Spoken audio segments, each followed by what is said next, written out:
नमस्कार। आज जो कैबिनेट नई सरकार का जो पहला कैबिनेट हुआ है, उसमें जो कुछ निर्णय महत्वपूर्ण लिए गए हैं, मैं उसके बारे में संक्षेप में आप सभी को अवगत कराना चाहता हूं। अलग से आप लोगों को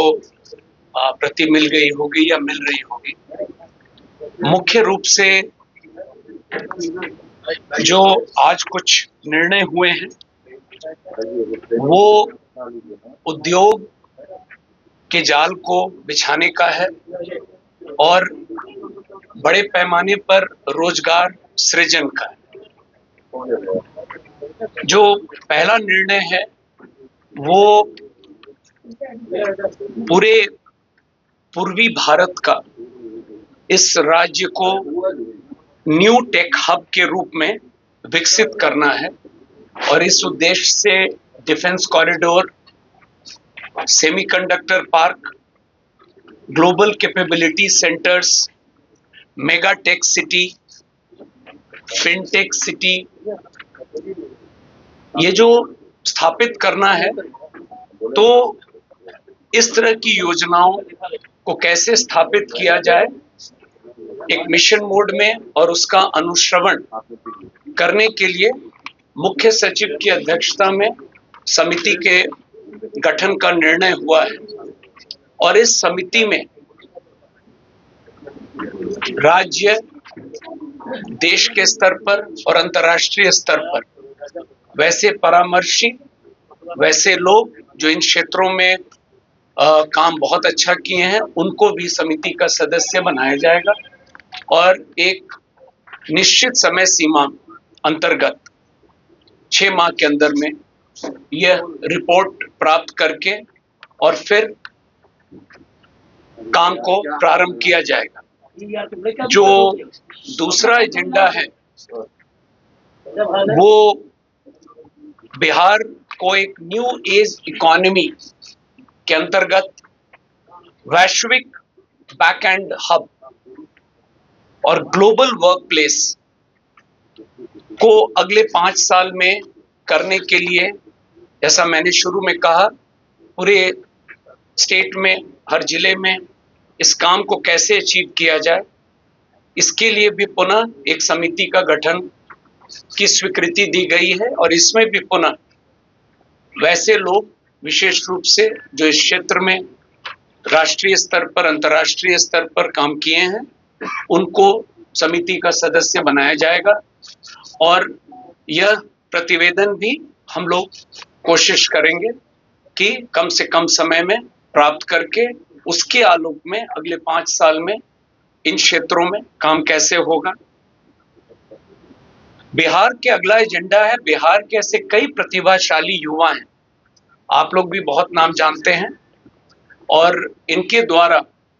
जो स्टार्टअप्स के काम किए गए हैं वो सिर्फ राज्य के अंदर नहीं है, देश और अंतर्राष्ट्रीय स्तर पर भी हमारे बिहार के लोगों ने बहुत बढ़िया काम किया है। तो अगला एजेंडा है, इन लोगों की मदद हम लोग लेंगे और जो समिति का गठन किया जा रहा है उसमें ये लोग भी रहेंगे और इन लोगों से अनुरोध किया जाएगा कि इनके जो एक्सपीरियंस है उसका लाभ हम लोग भी लें और यह लक्ष्य है कि बिहार के बाहर जो लोग इन क्षेत्रों में काम कर रहे हैं उनको बिहार के अंदर में लाया जाए ताकि रोजगार के अवसर और बढ़ें। तो आप लगातार देख रहे होंगे आज जो महत्वपूर्ण निर्णय उद्योग के क्षेत्र में लिए गए हैं, मकसद स्पष्ट है कि उद्योग के क्षेत्र में तेजी से काम होगा ताकि रोजगार के अवसर लोगों को मिलेंगे। और अगला निर्णय है आर्टिफिशियल इंटेलिजेंस को मिशन मोड में काम करने के लिए, ये भी एक निर्णय हुआ है, समिति का गठन किया गया है और एआई के क्षेत्र में इसका लाभ विभिन्न विभागों में कैसे लिया जाए, चाहे वो हमारे सरकारी कर्मचारी हों, पदाधिकारी हों या बिहार के लोग हों, सबके लिए इसको कैसे फैसिलिटेट किया जाए, तो इस समिति की भी स्थापना आज कैबिनेट ने स्वीकृति दी है। और इसमें भी जो बेस्ट ब्रेन्स हैं, जो कंपनीज हैं, प्राइवेट प्लेयर्स हैं, उनको भी कोऑप्ट किया जाएगा, ताकि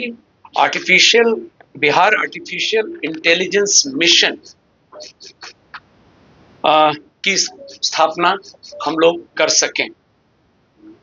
एक अन्य महत्वपूर्ण एजेंडा जो आज पारित किया गया है कैबिनेट के द्वारा, वो नगर विकास से संबंधित है। और पटना समेत जो हमारे कुल 9 प्रमंडलीय मुख्यालय शहर हैं, प्रथम चरण में इनके अलावा सोनपुर और सीतामढ़ी में, जहां पर माता सीता के मंदिर का निर्माण का काम चल रहा है, वहां पर भी हम लोग सीतापुरम शहर को बसाने के लिए, और 9 प्रमंडलीय मुख्यालय और सोनपुर, कुल 11 शहरों में प्रथम चरण में हम लोग इसको कैसे करेंगे और क्या मोडस होगा, ये नगर विकास विभाग को यह दायित्व मिला है। और यह समिति की भी अध्यक्षता मुख्य सचिव के स्तर पर है। और इसमें भी इन मॉडल्स को स्टडी करने के लिए हम लोग, जैसा कि मैंने पूर्व में भी बताया है, जो लोग इस फील्ड में हैं उन लोगों को हम लोग कोऑप्ट करेंगे समिति में, ताकि नए तरीके से नए टाउनशिप्स का निर्माण बिहार में हो। और ओवरऑल जो थ्रस्ट है आज के कैबिनेट का, प्रथम कैबिनेट में, वो निश्चित रूप से उद्योग के प्रक्षेत्र में तेजी से काम करना है। और उसी कड़ी में जो आज अंतिम एजेंडा है, वो आप अवगत हैं, बिहार में 9 चीनी मिल बंद पड़े हैं और 25 चीनी मिल को खोलने की बात हुई नए। तो इस पर भी काम करने के लिए मुख्य सचिव की अध्यक्षता में एक समिति के गठन की स्वीकृति मिली है। और इनको कैसे कम से कम समय में और हम लोग क्रियान्वित करेंगे, ये निर्णय आज हुआ है।